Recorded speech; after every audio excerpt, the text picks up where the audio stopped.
Good morning po mga kalingap. Ayan, nandito tayo ngayon para reaksyonan ang isang video po ni Dodong Roel doon po sa batang si Erica. Maraming salamat po pala kay Dodong Roel of Malalag and Langga Rachel Morales Vlogs kasi binigyan niya po tayo ng opportunity para mag-reaction po sa kanila. So ito po ay Team Kalingap pa rin po tayo. So maraming salamat po sa inyong tiwala sa akin at sinama niyo po ako dito sa inyong team sa reactors. So ito mga kalingap tiningnan ko tong pinanood ko po itong video ni Dodong Roel na si Erica kasi napaka-emotional yung bata, yung nanay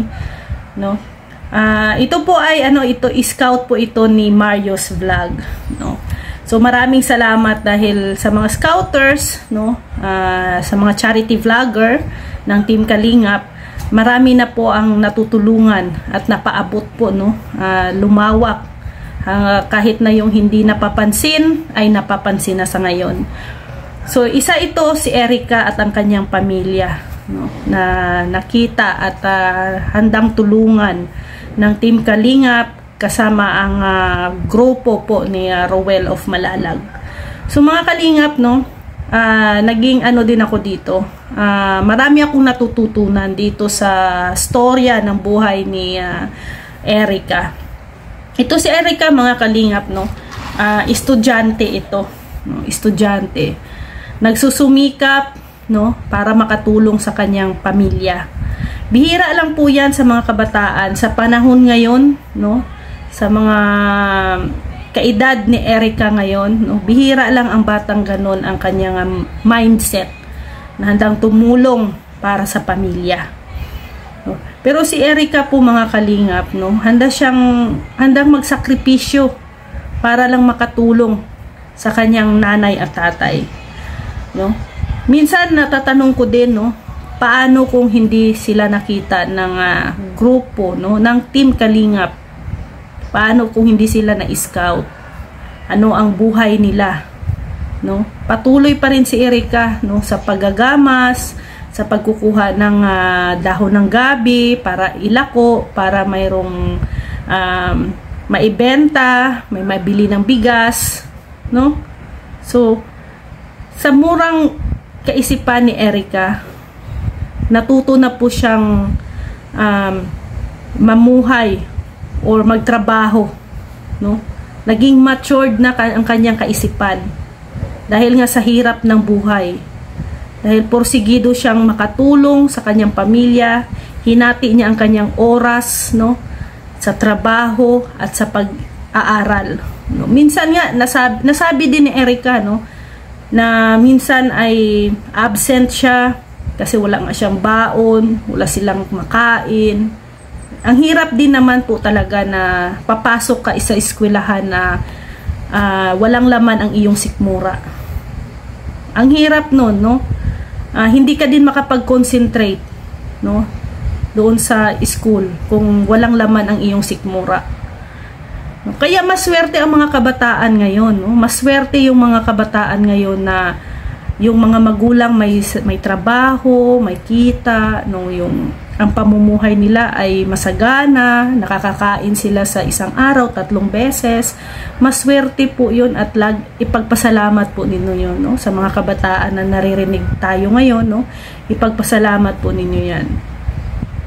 Kasi hindi kayo same sa mga bata na katulad ni Erica na kahit bata pa nagsasakripisyo na, nagsusumikap na para makatulong sa pamilya, para maitaguyod at makatulong sa ama. Kasi ang alam ko ang rinig ko din na yung papa ni Erica ay pumunta sa ibang bayan, sa ibang lugar para magtrabaho, para may maibigay na pagkain, financial para sa pamilya. Pero ito ay hindi para talaga din sapat.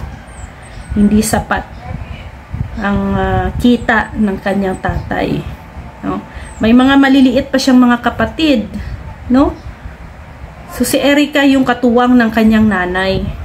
Yung nanay niya hindi naman halos makapagtrabaho, makagalaw kasi may batang binabantayan, no?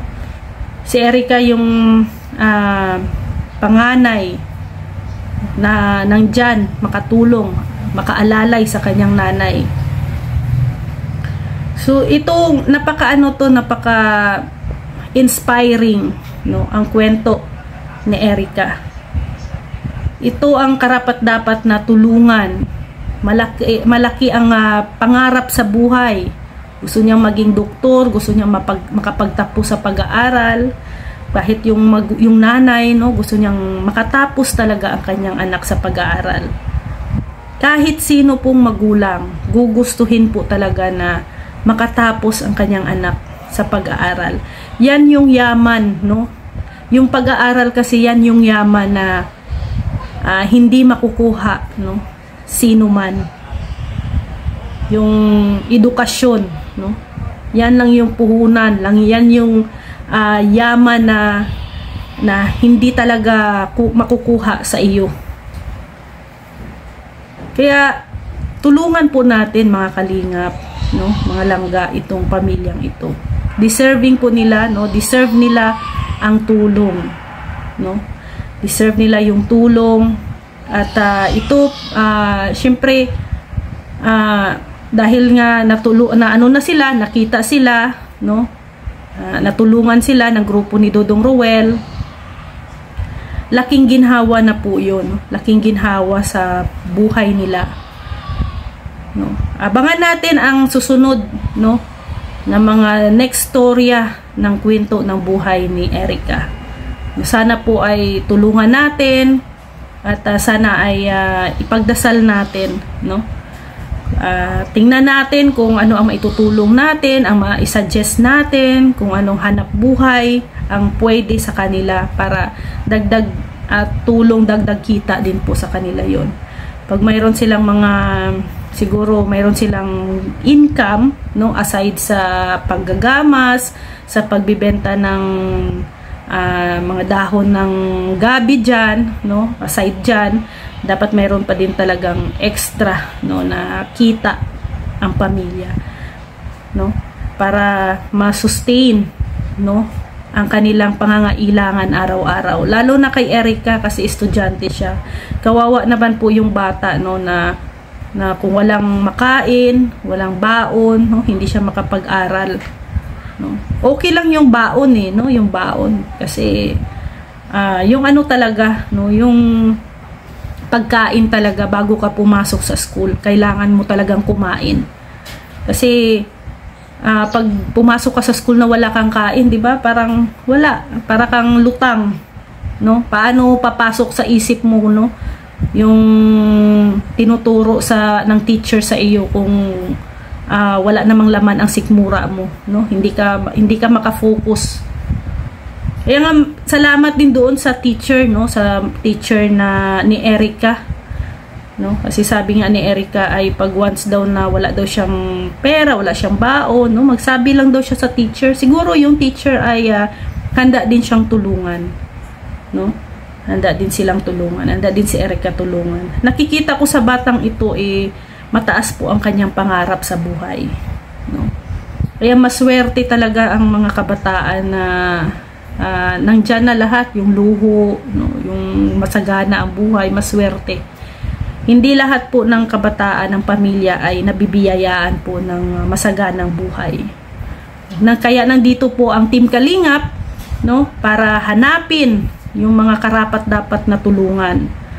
Kaya maraming salamat po talaga kay Kuya Val Santos Matubang, kay Kalingap Rab, dahil nga sa programa nila, no, may mga pamilya tayo na naaabot na karapat-dapat na tulungan.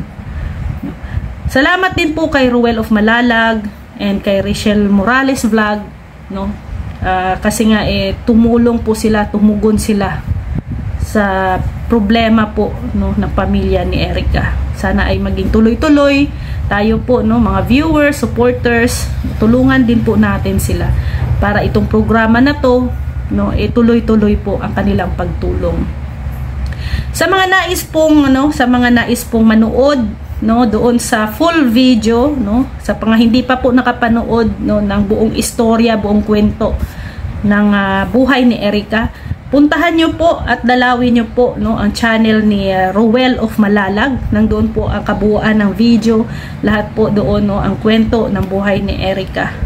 Sana po ay panuorin ninyo, no, at nyo din po i-subscribe, no, si Rowell of Malalag, Rachel Morales Vlog, no, at saka suportahan na din po ninyo, no? Lalo na kami, no, mga mga Kalingap partners, no? Salamat po sa mga hindi pa po nakasubscribe ng aking channel Rhea Olarte, pa-subscribe naman po, no, ng aking channel.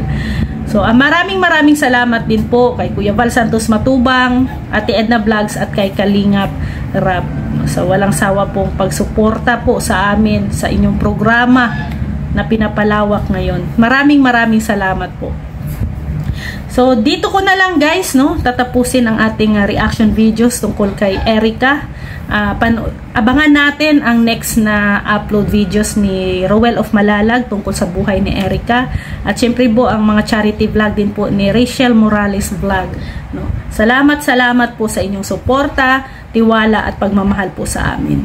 So hanggang dito na lang po mga kalingap, mga kalangga. So bukas ulit sa ating reaction videos, no, sa mga charity vlog ni Rowell of Malalag and Rachel Morales. So maraming salamat sa inyong lahat. Please pakisuportahan po Rowell of Malalag, Rachel Morales Vlog, Kalingap Rab, and Kuya Val Santos Matubang and Ate Edna Vlogs. Maraming salamat. See you tomorrow. God bless everyone. Bye-bye po. May malasakit sa kapwa, mga kalingap, siya ang lagi niyong maaasahan. Makakatulong sa inyo at aalalay sa inyo, na laging pupuntahan kahit saan ka man, basta kapag kinakailangan. Walang imposible kay Ma'am Rhea Olarte, pagtulong sa kapwa at mabuti palagi. Napakabuti sa kapwa, palaging nandyan kapag kinakailangan. Babae na may paninindigan, na merong tiwala, na mas marami pang mga taong matutulungan.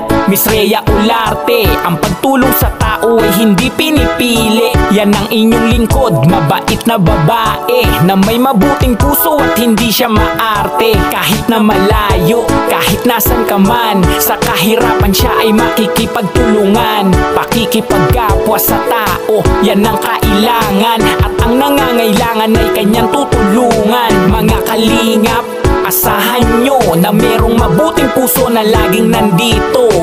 Rhea Olarte, kasama nyo, hanggat kaya ay tutulong sa inyo. May malasakit sa kapwa, mga kalingap, siya ang lagi nyong maaasahan. Makakatulong sa inyo at aalalay sa inyo, na laging pupuntahan kahit saan ka man, basta kapag kinakailangan.